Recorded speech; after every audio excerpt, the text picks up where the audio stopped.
Okay, so this is a video of me working out the answers to these 2 pages that I asked you to complete.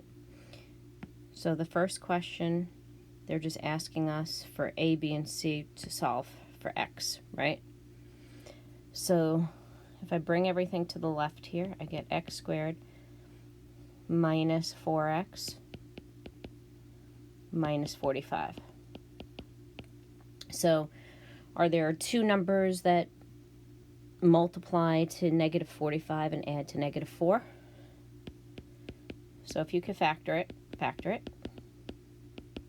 And so x would be 9 and negative 5. All right, for the next question, there aren't 2 numbers that, there aren't 2 rational numbers, okay, that are going to multiply to negative 5 and add to negative 10. So if you look at the discriminant, b squared minus 4ac, right, you get 100 minus 4 times 1 times negative 5. So that's 120.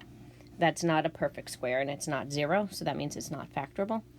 So you have negative b, that's 10, plus or minus the square root of the discriminant, 120, over 2a. So this 120, you could think about, what you could take out of there. So for 120, you could take out a 4. Let's see, could you take out a 16? No, can't take out a 16. Okay, so we get 10 plus or minus. Square root of 4 is 2. Square root of 30 over 2. And then you can cancel out here, right? This is x equals. So we get x equals 5 plus or minus rad 30.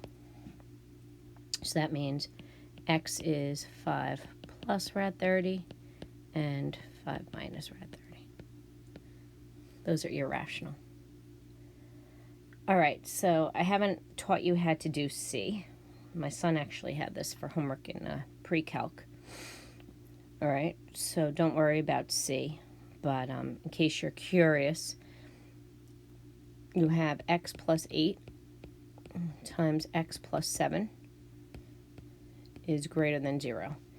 Now, number 1, we're going to go to negative 8 and negative 7 and put open circles.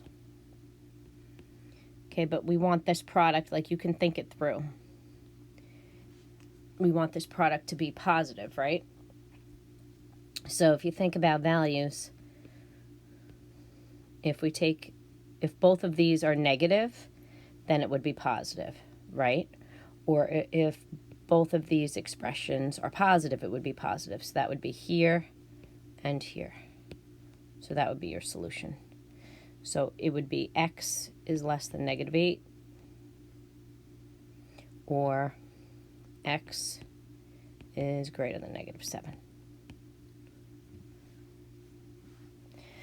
All right, so for the next section, it asks us to describe the roots: real or imaginary, equal, not equal, rational, not rational. So this is all about the discriminant. So I have b squared minus 4 times a times c. So here I get negative 24. So that means there's 2 imaginary roots.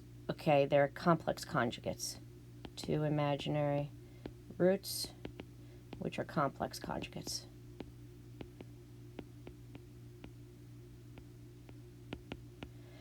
Okay, so the next one, we have, number 1, bring the 4 over, so c is negative 4. So we get b squared minus 4 times a times c. So this comes out to be 73. So that means that there are 2 real irrational roots. 2 real irrational roots. They're not the same.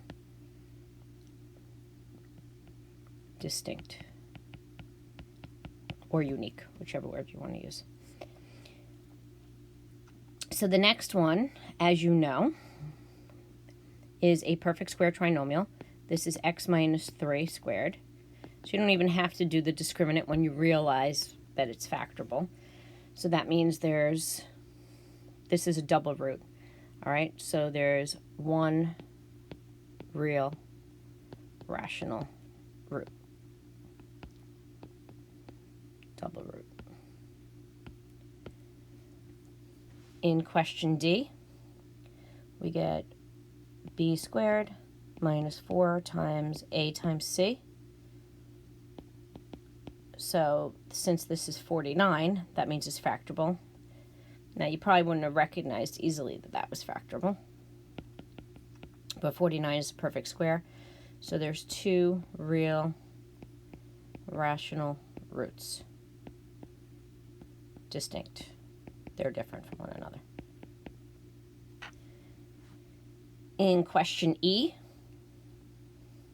okay, you might recognize that that is a perfect square trinomial.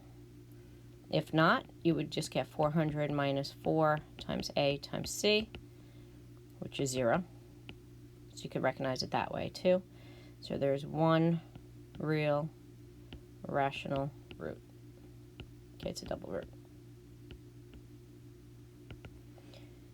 And then the last one, you can either do it with the discriminant, or you could just realize, oh, x is plus or minus 5. You've known how to solve that for a while. So two real rational roots, distinct from one another.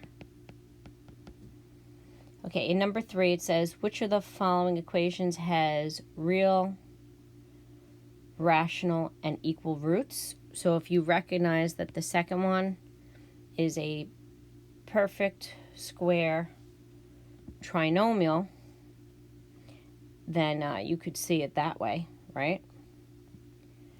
Now, if you look at the discriminant, you could also take a look at it that way, all right? But if you're looking at question 3, right? Let's look at that one. So we have b squared is 0 minus 4 times a times c. So yeah, question 3 is factorable, but it has doesn't have equal roots. That's why the answer is choice 2. And if you look at the other choices, you'll see that those discriminants don't work either. Okay, for question 4, which of the following has imaginary roots? So we get, for the first one, we get b squared, right, minus 4ac.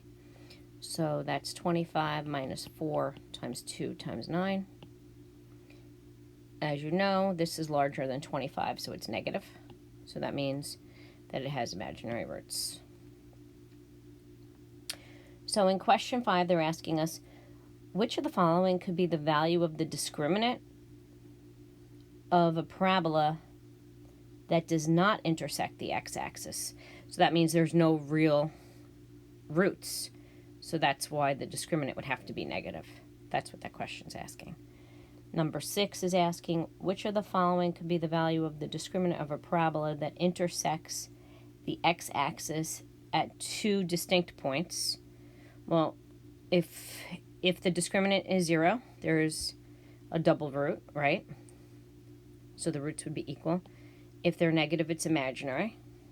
So if it's 25, you're going to have 2 real rational roots, so it's going to intersect the x-axis at 2 distinct points because there's 2 real rational roots, which are distinct. Okay, let's move on to the next page.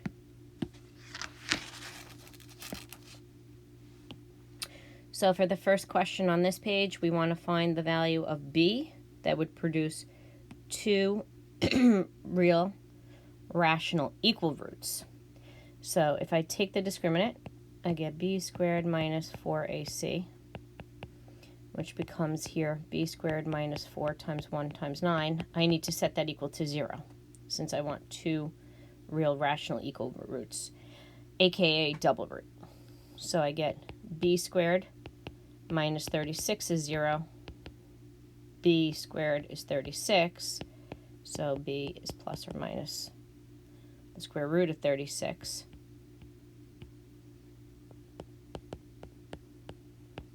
Which is plus or minus 6. So those are the values of B. In number 8, what integer value would produce imaginary roots? So we need b squared minus 4ac to be negative, right? So we're looking for the integer value of a that would make this true. So I get 36 minus 4 times a times c is less than 0. So that means 36 is less than 20a, which means that when I divide both sides by 20, okay, what do I get? 18 over 10, 9 over 5, 9/5, or 1.8 is less than a. So that means a has to be larger than 1.8. So that's why the answer would be 2. 2 is an integer value that's larger than 1.8. Okay, for number 9, find the largest value of c for which the roots are real. So we have b squared minus 4 times a times c. So since I want these roots to be real, I have to make this greater than or equal to 0. So if you try 1, right? If I try 1, what's the largest integer value? Okay, so I want to try larger numbers. So let's say I try 3. If I try 3, this discriminant is negative, so that's not going to be real. So let's try the next largest value. So if I try 2, I get 24 for the 4 times 3 times 2 part, so I end up with 1. So if the discriminant is 1, then the roots will be real. Okay, looking at number 10, what value of b will produce 2 real, rational, unequal roots? So I have b squared minus 4ac. So that's b squared minus 4 times 2 times 9. So I want to know which one of these is going to produce 2 real rational unequal roots. So -1 is out of the picture because that discriminant will be negative. 0 is out of the picture because that will be negative. Now 5 is also out of the picture because the discriminant will be negative. So the answer is 9. Okay, but check it out. 81 minus 72. So 81 minus 72 gives you 9. So that means there's 2 real. They're rational because this is a perfect square number, 9. And they're also unequal, which means they're distinct. Okay, taking a look at number 11. If you look at this discriminant, we get 3 squared is 9 minus 4 times a times c. So this is 25. So that means there's 2 real rational unequal roots, right? 2 real rational roots. They're distinct, unequal, however you want to describe it. So that means it would intersect the parabola at 2 distinct points. Okay, the last one is saying that you have this quadratic equation, and so the discriminant, all right, is, look, a negative number, no, because that would be imaginary. 0, no, because that would be a double root. Okay, a positive number that is a perfect square, well, are those integer values? Yes. Okay, so the graph is not exactly the best graph, so that could have thrown you off. Okay, thank you. That concludes this video.